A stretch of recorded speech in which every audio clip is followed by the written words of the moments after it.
இன்றைக்கி ரொம்ப டேஸ்டான கிறிஸ்பியான வாழைப்பூ கோலா உருண்டை எப்படி செய்யலான்னு பார்க்கலாம் வாங்க. ஒரு மிக்சிங் பவுலில் அரைக்கப்பளவு கடலைப்பருப்பும் அரைக்கப்பளவு துவரம்பருப்பு எடுத்துகிட்டு நல்லா கழுவிட்டு ஊற வச்சுக்கோங்க.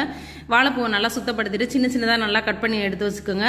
ஒரு மிக்சி ஜாரில் வந்து 4 காஞ்ச வத்தல், ஒரு துண்டு இஞ்சி, 4 பல் பூண்டு இதெல்லாம் சேர்த்துட்டு இருக்க பருப்பையும் சேர்த்துட்டு 1 ஸ்பூன் அளவு சீரகம், 1 ஸ்பூன் அளவு சோம்பு இதெல்லாம் சேர்த்துட்டு தண்ணியே இல்லாமல் குறைன்னு அரைச்சி எடுத்து வச்சுக்கலாம். இந்த நேரத்தில் ஒரு மிக்சிங் பவுலில் வந்து கட் பண்ணி வச்சுருக்க வாழைப்பூவையும் அரைச்சி வச்சுருக்க பருப்பையும் சேர்த்து தேவையான அளவு உப்பு சேர்த்துக்கோங்க.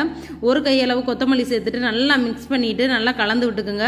இதையெல்லாம் நல்லா மிக்ஸ் பண்ணதுக்கு அடுத்து உருண்டைகளாக ஒன்று ஒன்றா திரட்டி எடுத்து வச்சுக்கணும். தனித்தனியாக உருண்டைகளாக திரட்டினதுக்கு அடுத்து இதை வந்து சூடான எண்ணெயில் வந்து ஒன்று ஒன்றா போட்டு எடுத்து நல்லா பொறுமையாக கிறிஸ்பி ஆகிற வரை எல்லாமே வந்து கிறிஸ்பியாக நல்லா பொன்னிறமாக வரணும். அது வர மிதமான தீயில வந்து நம்ம பொரிச்சு எடுத்தோம்னா கிறிஸ்பியான டேஸ்டான ஹெல்த்தான வாழைப்பூ கோலா உருண்டை வந்து தயாராகிருச்சு. இதே மெத்தடில் நீங்களும் செஞ்சு பாருங்கள். செஞ்சு பார்த்துட்டு லைக் பண்ணுங்கள், ஷேர் பண்ணுங்கள், சப்ஸ்கிரைப் பண்ணுங்கள். தேங்க்யூ ஃபார் வாட்சிங்.